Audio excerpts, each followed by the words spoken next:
इस वीडियो में हम लोग जो है क्लास 10 सीबीएसई बोर्ड फिजिक्स के फार्मूले रिवाइज कर लेते हैं। देखिए, देखो पहला टॉपिक जो है इलेक्ट्रिसिटी। इलेक्ट्रिसिटी में से कितने फार्मूले यूज़ करने हैं? ठीक है, I is equal to Q upon T.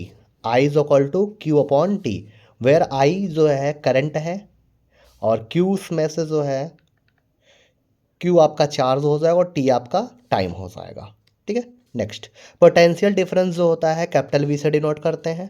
Potential difference जो वी इज इक्वल टू होता है वर्क डन इनटू चार्ज होता है। एक फार्मूला ये है। सेकंड आपका जो होगा V is equal to W upon Q होगा। ठीक है, तो इसमें से देखो ये जो V is equal to W upon की है या क्यू है या V is equal to work done into charge है, सेम है।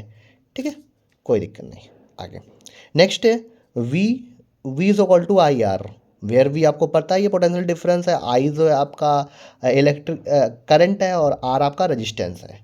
आगे resistance of a material, resistance of a material R is equal to rho into L upon A. ठीक है, R is equal to rho into L upon A. अब next series.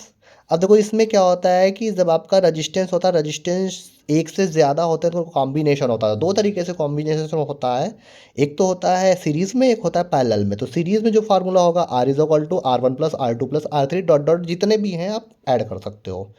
Parallel में बात की जाएगी तो one upon r one is equal one upon r is equal to one upon r one plus one upon r two plus one upon r three. ये हो जाएगा parallel में। ठीक है, आगे अब देखिए इसमें से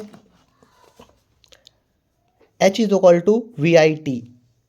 H is equal to V I T और सेकेंड है H is equal to V square T upon R और P is equal to I square upon R, I square into R. P is equal to V I, P is equal to V square upon R. अब kilowatt hours, 1 kilowatt hours जो होता है वो आपका होता है 3.6 into 10 की power 6 joule. ठीक है, अब आ जाते हैं लाइट में।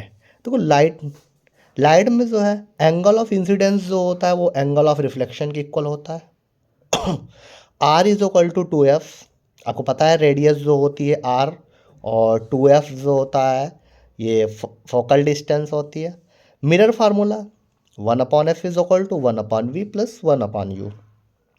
मैग्निफिकेशन, अब देखो मैग्निफिकेशन की बात की जाएगी तो मैग्निफिकेशन जो होता है m इज इक्वल टू, इसको m से डिनोट करते हैं small m, H I upon H O. H I height of image upon height of object is equal to minus V upon U होता है। ठीक है, नेक्स्ट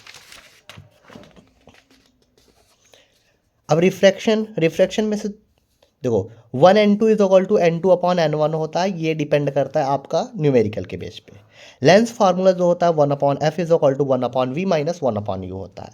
अब इसमें मैग्निफिकेशन लेंस में जो होता है m is equal to height of image upon height of object is equal to v upon u होता है। ये दिमाग में याद रखना कि जो है मैग्निफिकेशन जो आपका मिरर में होता है उसमें माइनस लगा होता है और जो लेंस में होता है उसमें प्लस रहता है। पावर ऑफ लेंस की बात कर ले तो p is equal to 1/f। Power of lens is equal to P is equal to 1/f। अब एक और आपका बचता है magnetic effect of electric current. Magnetic effect of electric current, तो इसमें से एक फार्मूला आपको याद रखना, F is equal to I B L sine theta.